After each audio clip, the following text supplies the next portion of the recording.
Hello, I wanted to start this video and it's been on my mind and I wasn't sure how to do it, but I was actually just thinking, I'm like, I'll just give the tips and then I can elaborate on other videos. I feel like I have so much information and don't really know how to organize it. So I'll just give you tidbits that I usually give all my clients and that I actually used in my own relationship, in my own marriage. And I remember learning this lesson. This is the tips that I want to give you. Okay, so I should probably introduce the topic. So this topic I want as tips to have an argument. I feel like not enough people know how to argue, especially in a marriage. Most times I notice that men, and it's mostly men that want to avoid arguments. They're like, oh my gosh, there you go again, or you're about to start. And then women usually are the ones that want to have discussions. They don't want to argue, they want to have a discussion. Even though most men see it as an argument, and maybe they do want to have an argument. I don't know. I just think it's funny because most times it's like men will be like, oh, you just want to argue. It's like, I don't want to argue. And then it turns into an argument. So I will say, if you try to avoid an argument, more than likely you're going to make that argument bigger. So, and I think I will elaborate on that on another video, but for now, I will just say, don't try to avoid all arguments. Now, of course, if the argument keeps going in circles, then yeah, you might want to opt out, but that doesn't mean you shouldn't start the argument. So, and I want to get straight to the point to how to have an argument. Okay, so if you already find, okay, so this is to the point. So most couples, apparently, I don't know, I haven't read the statistics recently, but it used to be, and I'm assuming it still is, that 90% of couples had a pursue withdraw type of arguing. So most of the times, one person withdraws and the other one pursues. And it says 90% of couples are like that. And I find that to be true because I see that in my practice all the time. One person usually wants to have a discussion and the other person wants to avoid the discussion. Or one person's talking and then the other person shuts down. And then it's like, okay, well then how do you ever resolve, the one that wants to have the discussion always wants to know, well, how do you even solve problems if we don't ever talk about them? And then the other person just kind of wants to ignore it. And a lot of times the person that wants to ignore it, the reason they ignore it is because the one that wants to have the argument starts pretty much exploding when they start seeing that they shut down. So it just kind of becomes a vicious cycle. So how do you get out of that vicious cycle? Let me tell you how. And it's actually really simple. The concept's simple. I don't know if the application will be, but the concept is. So, super simple. So if you're in the middle of an argument, usually this falls on the person that wants to withdraw. So if you're in an argument and you start noticing that you're shutting down, and then you need to ask for time. You need to say, hey, I find that I'm getting really angry. I need time. But you can't just say time. You have to say, sweetie, sweetheart, darling, whatever you want to call her.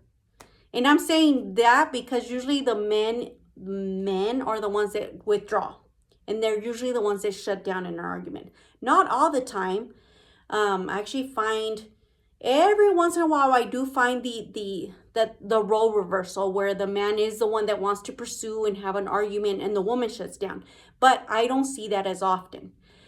So if you find yourself in the middle of the argument and you find yourself that you're starting to get really, really angry, and of course she's just pursuing, that won't stop. And I'm not going to say this is going to work out perfect, but if she won't stop pursuing, wants to keep having the argument, and most men, when they start shutting down, they either shut down completely And sometimes they get to a point where they start saying very cruel things in order to try to make the other person back off. But it doesn't really make them back off. Actually, saying very cruel things make the other person want to argue even more. So if you're doing that to make the other person back off, you're just making it worse. It's actually just making, completely worse. So in the middle of the argument, you find yourself that you're already, okay, you know what? I'm getting really heated. My heart's pumping. You know when you're starting to shut down. Your heart's usually pumping. You're probably not even thinking straight anymore. So you want to apply this tip, I guess. You want to apply this tip before you get there, because you don't want to be tempted to say very mean and cruel things. So once you start noticing that your heart rate's going, you're starting to get really angry, you're probably having all those angry thoughts, and we'll have more discussions on thoughts to get you to where you probably don't get there. But let's say you're already there. So try to do it before you get to that spot where you're super, super angry. And again, sweetie, honey buns, I'm starting to get really angry. I need time. Give me 30 minutes, give me 3 hours. I would say between 30 minutes and 3 hours. And you have to tell them the specific time. You can't just say, give me time, because the other person's going to think that that you're never going to come back. To the other person, give me time could mean, 10 years from now. You have to be specific with your time if you want them to be patient and wait on you. So usually the one that withdraws has to do this. Well, you don't have to do anything I tell you. But if you want to have better arguments, the one that usually withdraws is the one that has to ask for time and say, okay, I'm getting really angry. Give me 3 hours. Give me 3 hours to calm down. And I promise, and you have to keep your promises. I promise I will come back and talk with you. Okay, so then you take those 3 hours or 30 minutes, whatever time you told the other person, and you cool down. Okay, and hopefully the other person, and you might want to have a discussion on how to have the argument when you're calm. Or maybe even have them watch this video, because you want the other person, the pursuer, because they're the ones that are going to have a hard time letting you go. So that's why I'm saying, I'm not sure this is going to work out perfect the first time, but I want you to try it. I want you to try it more than once. So you have to, in order for something to work, you have to try it a bunch of times, okay? So just, if it doesn't work the first time, that doesn't mean it didn't work. Just keep doing it. So if it doesn't work the first time, of course, just keep doing it. But what I was actually saying, so when the other person, they're in their timeout and they're like, okay, fine, let's say they do let you go. Okay, have them distract themselves. You don't want them to regroup and come back with a better argument after you left. Okay, so hopefully, and that's why I'm saying maybe watch this video or tell them, but most of the time it doesn't come that well if it comes from you, and especially if they're already angry. You should probably not be telling them this while you're having the argument and be like, oh, and by the way, while I leave, you might not want to keep thinking about this argument. Like, that is probably the worst time to give them this advice. So I would say either have a calm conversation before you ever have an argument, or the next argument, I guess I should say, or show them this video and, have them take, like, in those 3 hours, okay, you know what? Yes, I'll let you go and I will distract myself with something else. You want to distract yourself with something that's very lighthearted. Maybe watch some comedy videos. Maybe watch I wouldn't say rom-coms, because there's always all this like drama and all this stuff in the rom-coms. So maybe read a book or something that's very light. You want to keep it light. Something funny, something that kind of distracts you. So by the time the 3 hours are up, and I would even say literally put a timer. Literally put a timer on your phone, on your watch, whatever. And let's see. Where is mine?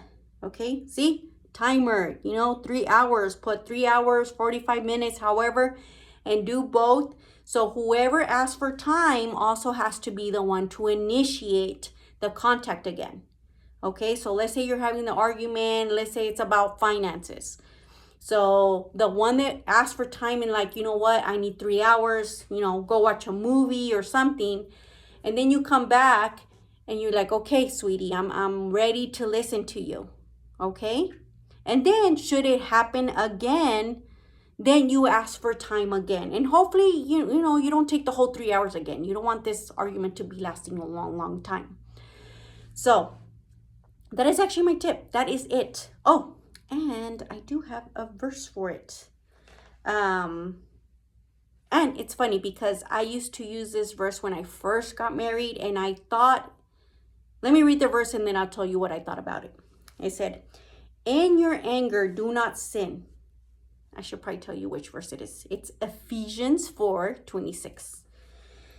It says, in your anger, do not sin. Do not let the sun go down while you are still angry. So I took this completely out of context. And I remember thinking that we had to solve the argument before either of us could go to bed. So I will say those were some very late nights for my husband. I'm not saying I was right. I was completely wrong. But poor guy. Sometimes I remember staying up 2, 3 in the morning arguing until we solved it because I was stuck on this verse. So I will say I was kind of religious. And sometimes with religion, I feel like religion and controlling kind of go together. So I remember using certain verses to be controlling. So that is not what the verse means. It doesn't mean to have the argument and, if the argument's not done till 3, 4 in the morning, that's when you could go to bed. No, it just means that even if it's not solved, you have to let go of the anger. So that is a responsibility on you to let go of the anger. So this other word, let me see, and it's in Proverbs. I love the book of Proverbs. Where is it? Okay. So this one, remember how I told you, say, sweetie, hey, I need time. Okay. So when you're having the argument, you're asking for time. You can't just say like, oh, go away. I need like 3 hours or I need time. No, you have to say it gently because that is what's going to make the other person be willing to wait for you. Okay. And I found the perfect verse for that. It's Proverbs 15:1. It says, a gentle answer turns away wrath, but a harsh word stirs up anger.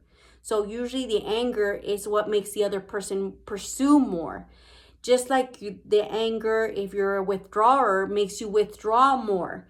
So if you're pushing them away, you're actually making them pursue you more. So you have to be gentle when you say, hey, I need time. I need space because I'm getting to a point where I'm getting so angry that I'm probably going to say something very mean and cruel and I can't really take it back. Okay? I mean, and how many things, I don't know about you, but I have. How many times have you said stupid things just because you were angry and then you're like, just replaying it over and over in your head like, why did I even say that? Like when you were angry, it just came out. So that's why I definitely recommend this. I can't emphasize how simple this is, but I also can't emphasize how much it actually works. So if you try it, I actually really like when I give these tips or this advice to my couples, because a lot of times I feel like they kind of just took it like, oh yeah, whatever, I guess we'll try it. But when they try it, they're like, oh my gosh, it really did help. So anyways, if you do try it, let me know, and you can put it down in the comments or I don't know. If you're a negative Nancy, you'll probably say, oh, it didn't work. But I will say, well, how many times did you try it? So that would be my comeback. So I guess if you do want to say that, that'll be my comeback, and it's just preset already. So let me know if y'all tried it, and let me know if you liked the video or if you have any other questions or any topics that you would want to discuss. You can leave a comment down below. And anyways, and sorry for not posting in a while. We actually went out of town. super sleepy. I kept saying, oh, I'm going to do a video, but man, traveling is tiring. So, so let me know in the comments, and I will see y'all the next time. And hopefully this helps, and let me know if y'all tried it. Bye.